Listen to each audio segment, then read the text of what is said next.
In the shed here, we have a freshly washed 1977. This is a late 77, which would be a final year production John Deere 4230.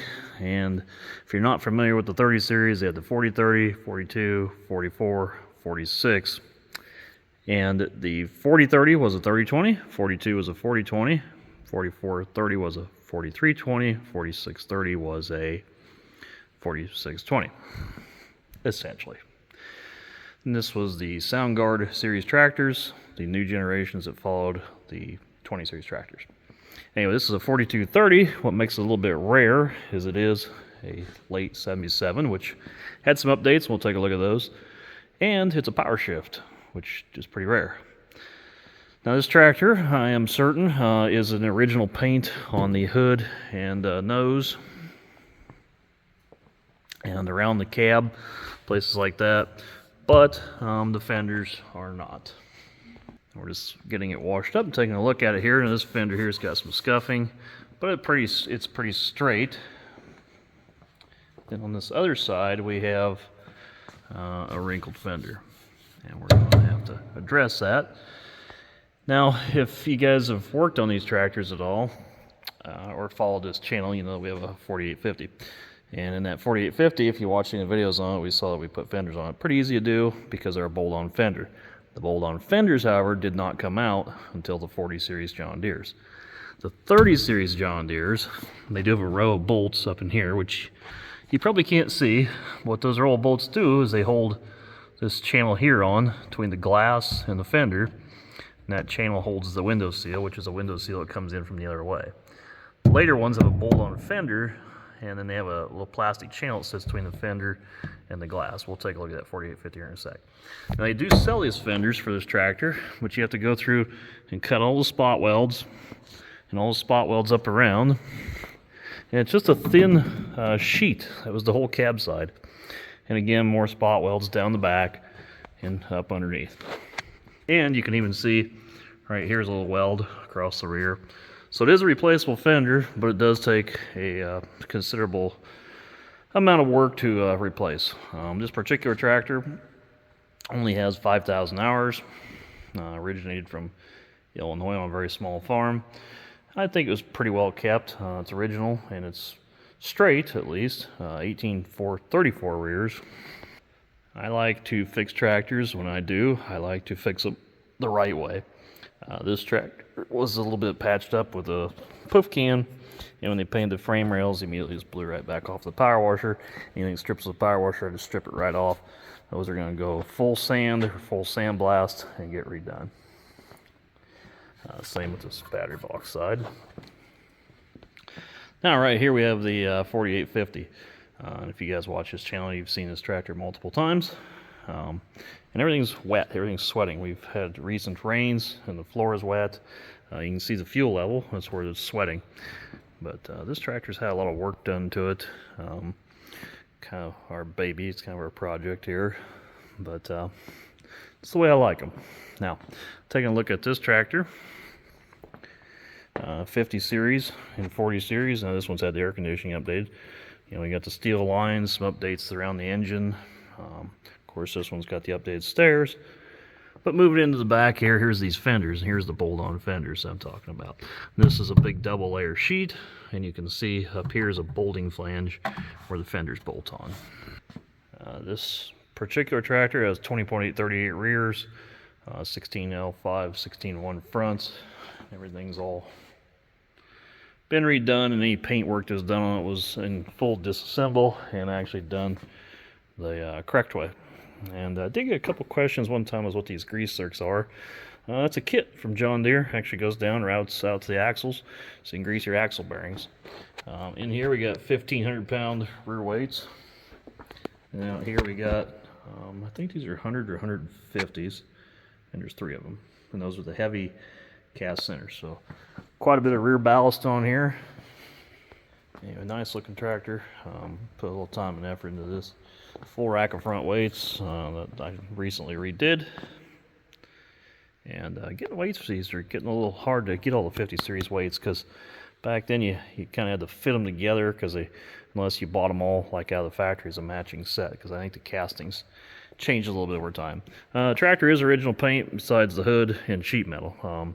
Everything else underneath, everything we left dead original because it does get used. And it's either that or I wanted to do a full 100% restore. So this seemed like the better way to go about it. But nice tractor, real nice sound guard. Enjoy using it.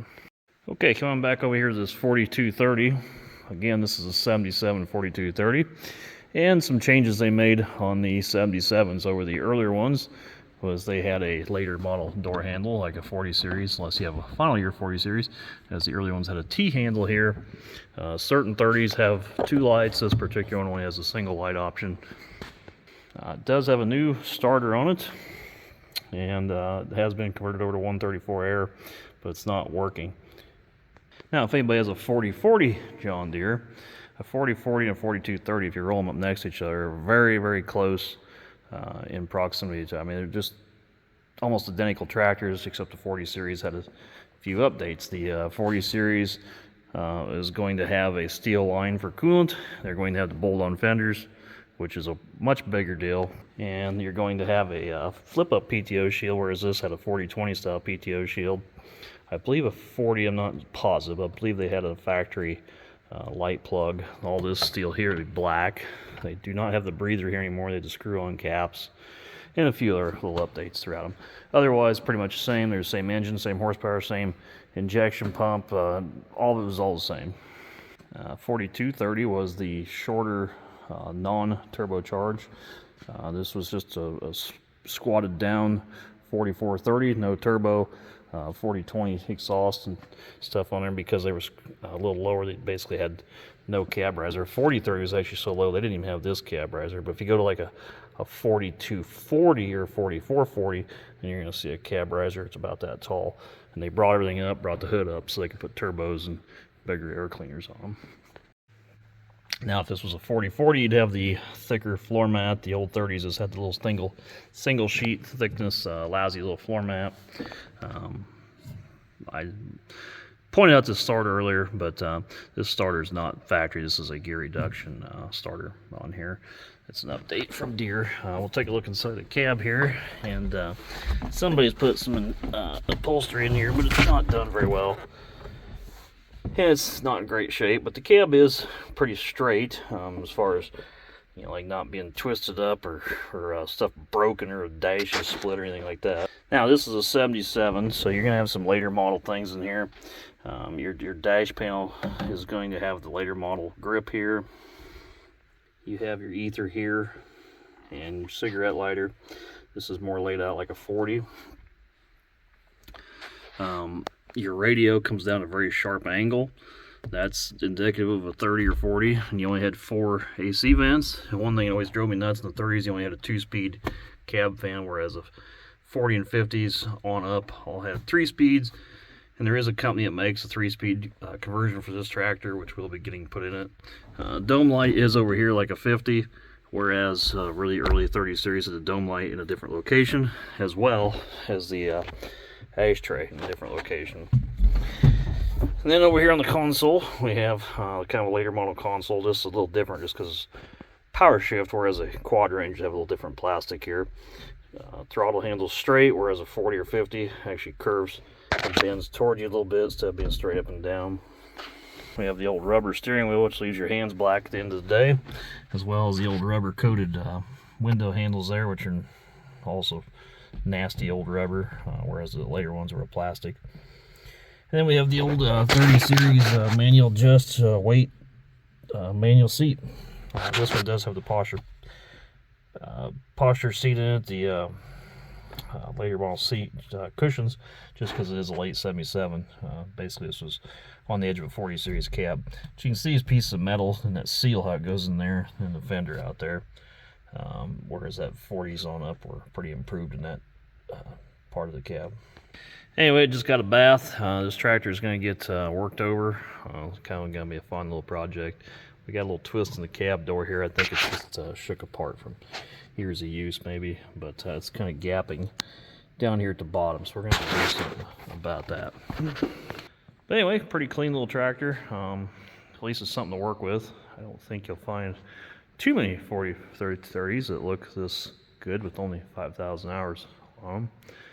I did find a 4,000 hour, a little over 4,000 hour 4040, but it also needed a fair amount of work, and it just wasn't right on price.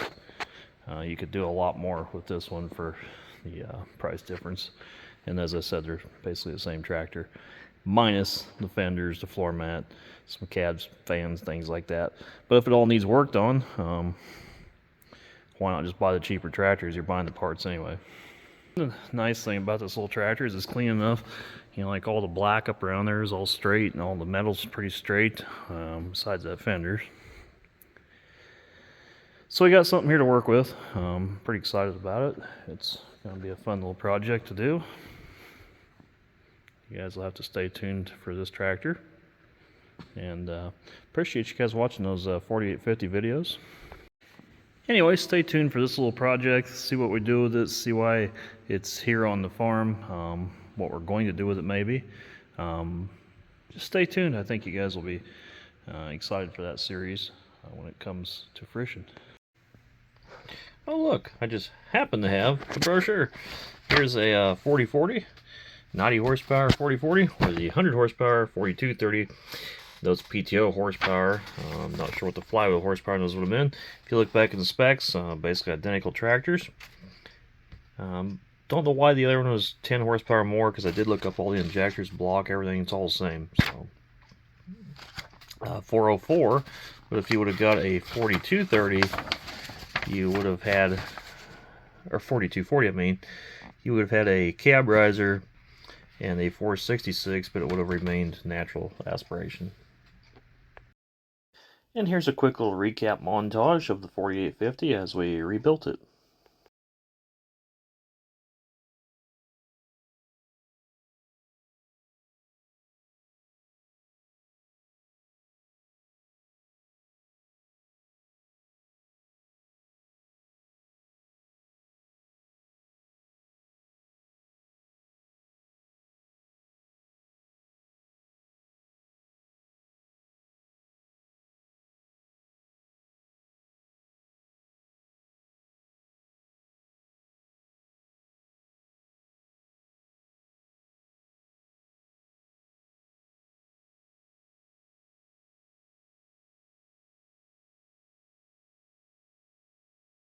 If you watched the last video, you caught a sneak peek of this particular tractor.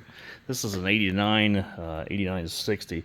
These were made, I believe, from 89 till about 93, maybe 94. I think it was 93. Then they had the 70, which replaced it, so it'd be like an 89 70, which was essentially the same tractors. Small amount of updates on them. And that went from 94 to I think 97 till the 9000 series came out. These particular tractors were kind of their own thing, but they had the frame and the new plans for what was going to be going forward through John Deere. So like a 9000 frame wise is a lot the same, but in sheet metal wise, body wise, and how it fit together wise, was this 60s and 70s were pretty much their own tractor. This was following the old 8850s, which were kind of their own thing.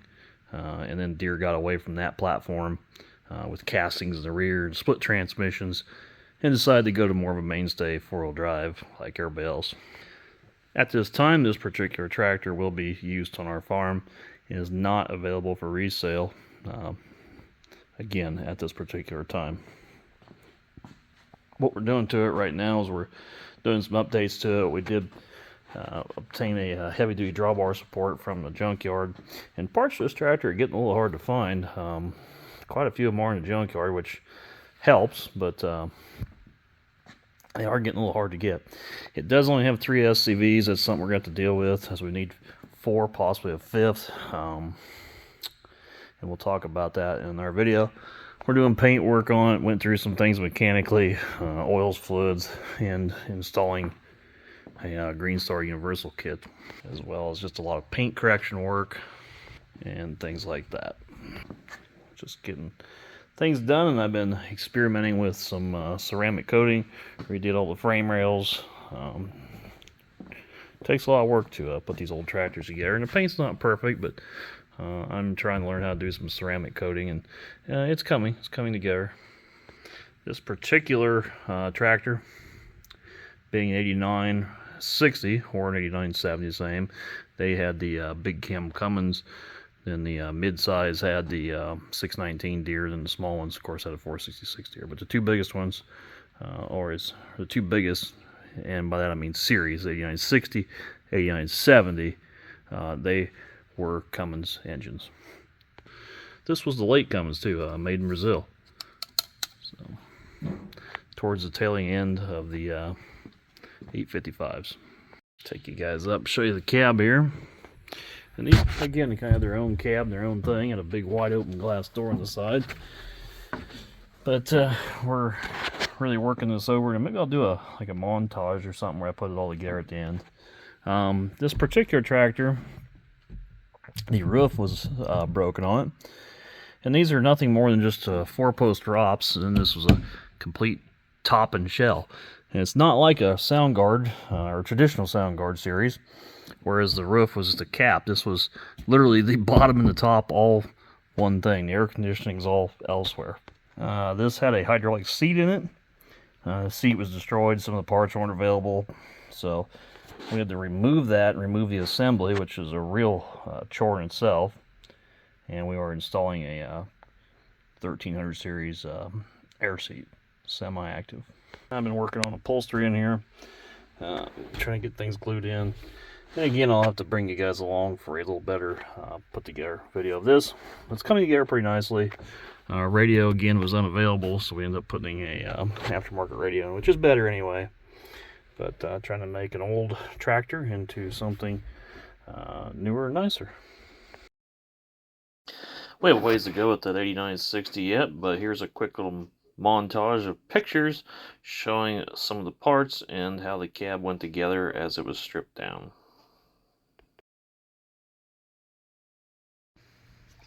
Oh, looky there. I have a brochure on these too.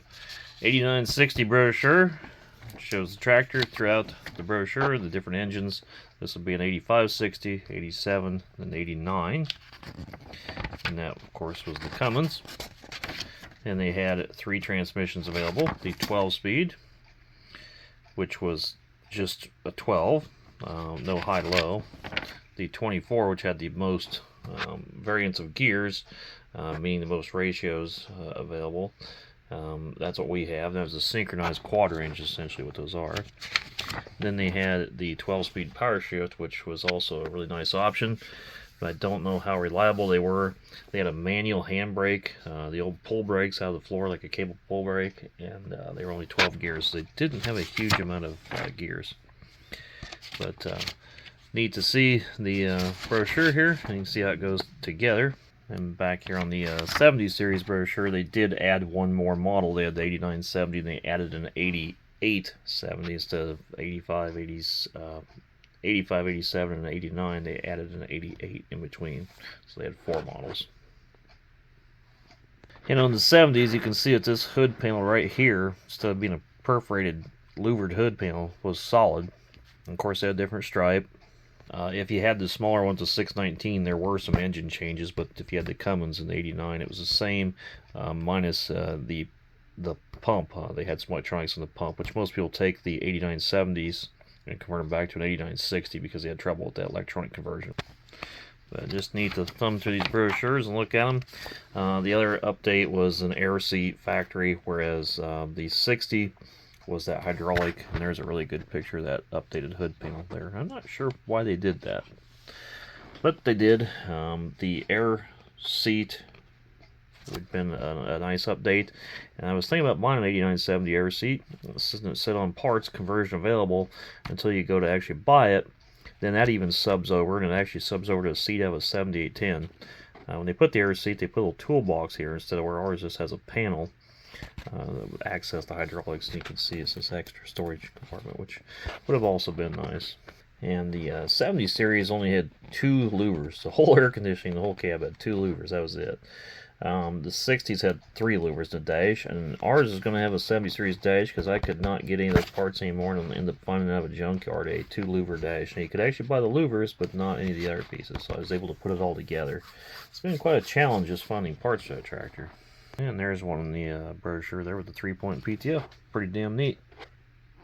And the last change that I could find on a 70, and I think it's available as an update for a 60, the battery box, having a door that swung to the side, they had a battery box that had a top lid that came down. Another small change. And the fuel cap was plastic instead of having a steel cap.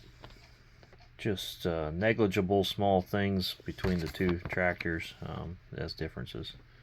Well, there's one too, I didn't even notice that one. Hydraulic sight gauge on the hydraulic oil, whereas the 60 pull the cap, it's got a little dipstick. And there's the specifications on the horsepower. Engine horsepower 85, 87. Parked right in front of that 4230, we have a John Deere 714 disc chisel, or soil saver, or soil management system, whatever you want to call it. Mulch tiller, I believe is what John Deere calls it. It is nothing more than a coulter and chisel plow. This is a John Deere model 714, and all the 714s are the same chisel plow. They're all the same. What I mean by that is all the toolbars are the same. I think they had like 7 to 17 shank, I think, what they're available in. You get walking tandems, which just has, some just have singles. You can see how it has an extension. They have another extension that goes up here. They have more blades. You can see how the wings are just a bolt-on piece between here and here. I'm unsure the year of this particular one, but it is towards the latter end of a 714. And these were currently built up until, I think, this year. And if you guys follow social media very often, you'll see that John Deere's been offering a new one called a Coulter Chisel Series, which I believe is a 2410 frame, and then it's basically this. But they only have 2 rows of standards, whereas the old 714 had 3 rows. You can see 1, 2, and 3. This particular 714 is currently on 15s. I have the extensions to go to 17 shank, which was the maximum and largest size offered in a 714. Prior to this machine was a 712. The 712s, a lot of those will have a disc on the front, disc gangs, little short disc gangs. The early 714s also had the disc gangs or a coulter. I think it was optional at that time. And then the later ones were only available with coulters. This particular one's coulters. And these coulters are, you can engage them or retract them with these cylinders right here on the front. Another little bit of a rare option on this particular one is it has what's called the wing stabilizer wheels.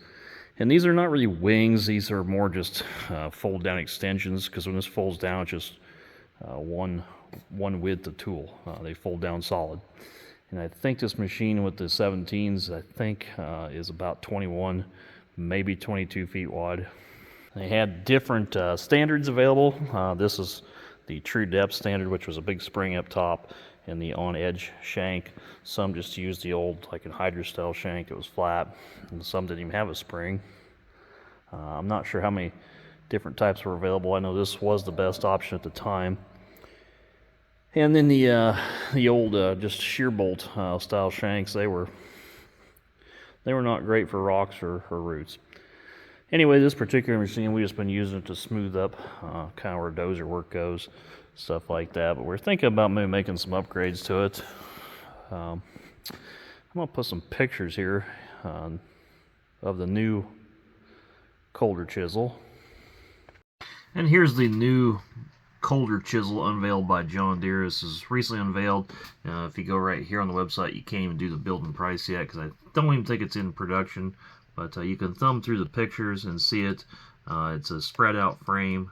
Kind of gives the illusion that there's 4 rows of shanks, but there's more like just 2. They're just scattered. And straight coulters, newer style hitch, and it does come with a 3-bar harrow and a reel. Now, Summers Manufacturing makes a heavy harrow for these, and maybe they make one with a rolling basket. I'm not sure what they offer. Something to contact the company and ask.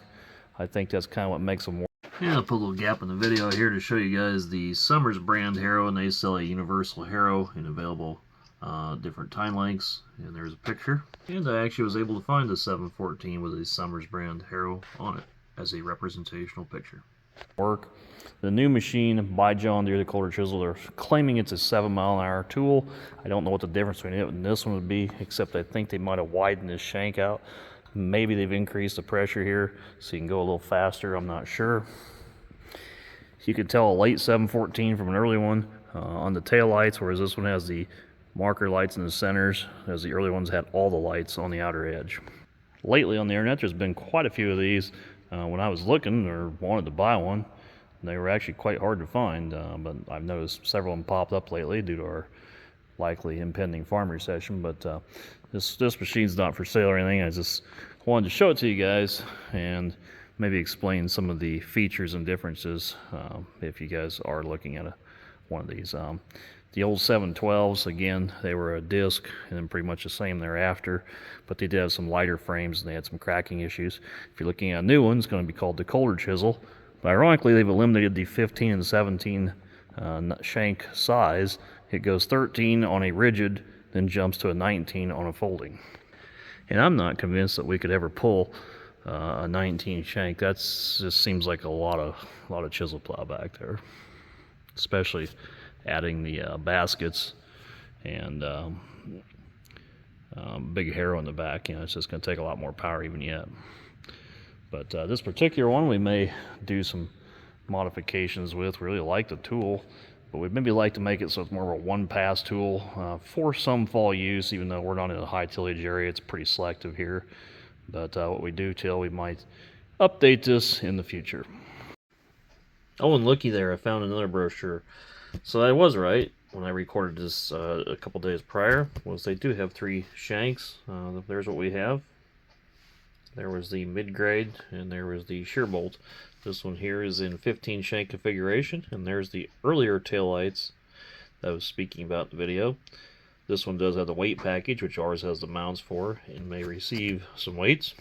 Your choice of twist lays, chisel spike, or a flat twist, or an exclusive high twist, which was really aggressive, and that's what we have currently, and I actually prefer these for a more no-till condition, as these absolutely just bury everything, and these kind of leave the trash and everything standing, let the water in, and by next spring it kind of mellows out. But it's going to depend upon your farm, your soil types, as to what you're wanting. It shows the machine folded up. This is just the older version of what they have now. I really like the machine. I maybe use it more if I had it set up a little bit differently, but we enjoy it, and I think it's something maybe worth investing into a little bit without going out and spending a huge amount of money buying a big monster. I imagine that new chisel plow is $70,000 at least. Maybe it's 50 or maybe it's 100. I just don't know, but it's not. This is paid for, so I'm imagining that new one's quite expensive. So anyway, if you guys got some useful information in this video, thanks for watching, and we'll have more videos of these tractors and montages and stuff like that. We'll put all the clips together eventually, and I appreciate you guys following along. These projects are kind of fun, and I enjoy doing them for you, and we will probably get some use out of that older tractor, and you guys can just see what we're going to do with the other stuff. That old chisel plow, if we decide to fix it up, I'll give you guys some reviews on what we do with it.